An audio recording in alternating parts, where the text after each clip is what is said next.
So the speech title is Overcoming Obstacles, right? The secret to that. And I will begin with a quote that I absolutely love. And that is the quote that says, when your path demands you to walk through hell, walk like you own the place. Okay. So it will be interesting because the story I'll share with you has little to do with walking through hell, but it will be parallel. So given that this is about obstacle, I'll be sharing with you my first experience of running an obstacle race. And that happened because when I started my full-time job right after I graduated from college, a coworker who I really liked said, hey, her name was Erica, said, hey, Warda, I know like you're into running, so why don't you do an obstacle course with us? And I asked her about the distance because at that time I used to just do like 3 mile, 4 mile, at most 5 mile. And she said, oh, it's a 5K obstacle course, which is the 3.1 mile. And I said, oh, perfect, I can do that. And she then responded, you realize it's an obstacle course, right? And I said, it's just an obstacle course. Like, I climb things all the time. How bad can it be? And she said, okay, just wanted you to get a heads up on that. And so we went to the race along with other few coworkers and some of Erica's friends. And while we were at the race, freezing, it was really cold that day. One of the friends asked, is everyone here, has anyone done this race before? At that point, Erica said, oh, this is Warda's first 5K or any like K ever. And her one friend said, gee, what's your strategy for this? And I said, oh, I'm just here. I'm just going to wing it. And at that point, one of our other coworkers, Kathy, said, just go one step at a time. Don't overdo it in your head. Just go one step at a time. So I nodded. I listened to her.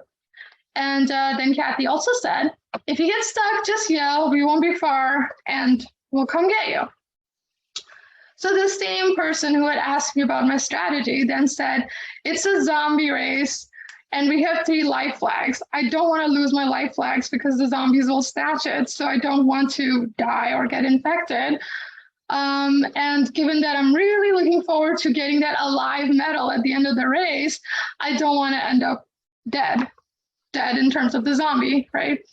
And the rule of the race was that if you have your 3 life flags taken away, you get infected medal, and everyone was aiming for the alive medal. It was a big deal, apparently.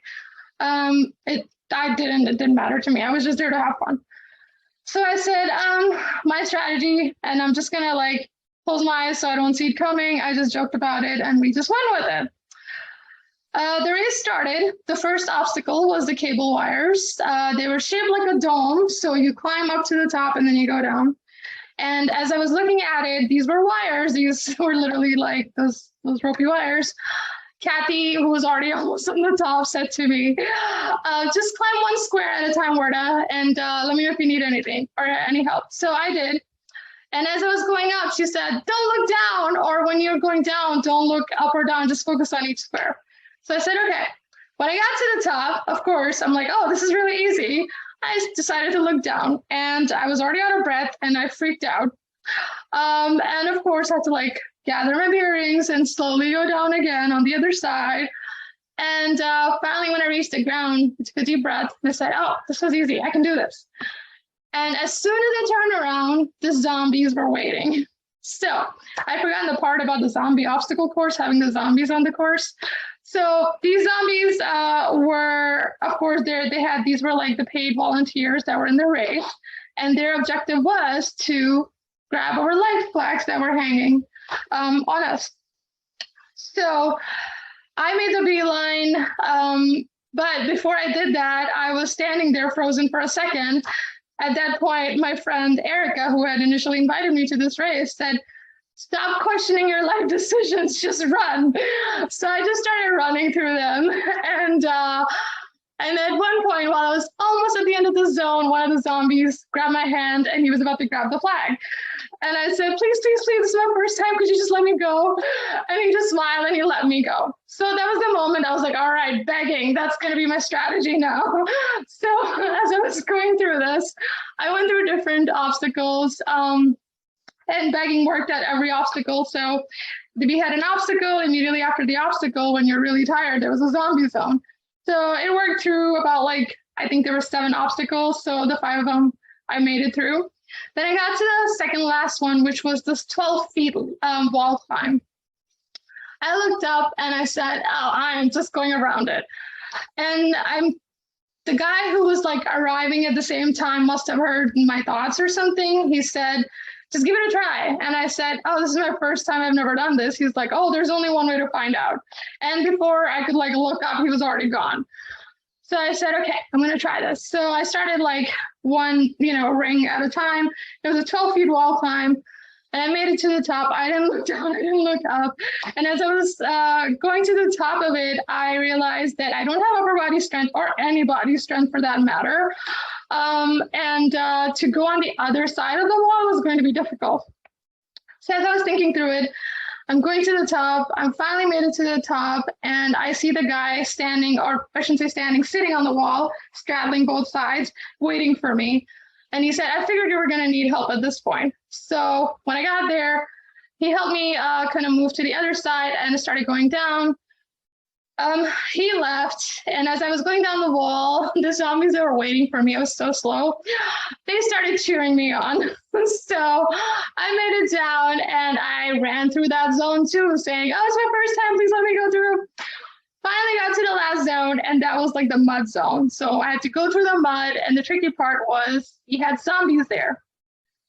So zombies are in the mud, you're in the mud, and you're making through. So the first zombie I saw was one of our office managers, and her name was Dora. And I was like, oh my God, Dora, I know you. And as I'm going through, so Dora grabs my hand and pulls my one flag. I'm like, Dora, oh my gosh, it's my first time, let me go.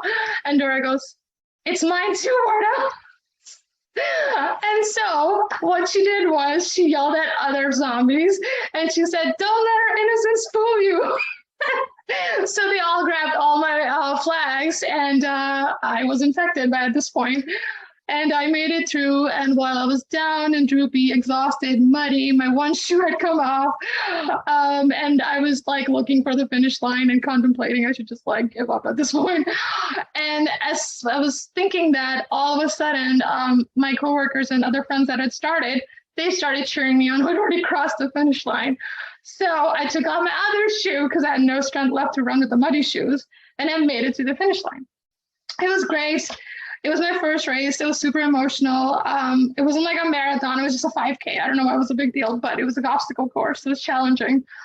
And as I later on reflected on that, and I really thought about a lot of the components of this, lessons learned kind of thing, I realized whenever you're doing something, always have a strategy. No matter what obstacle, just have a strategy. If it works, it works. You can do something else.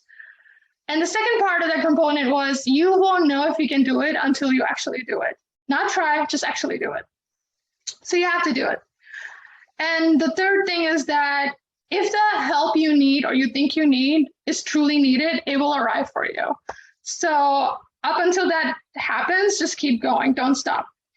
And take it one step at a time. The last one is have friends along the journey and have friends to celebrate with you at the end of the journey. So that is the secret to happiness. Thank you for listening to me.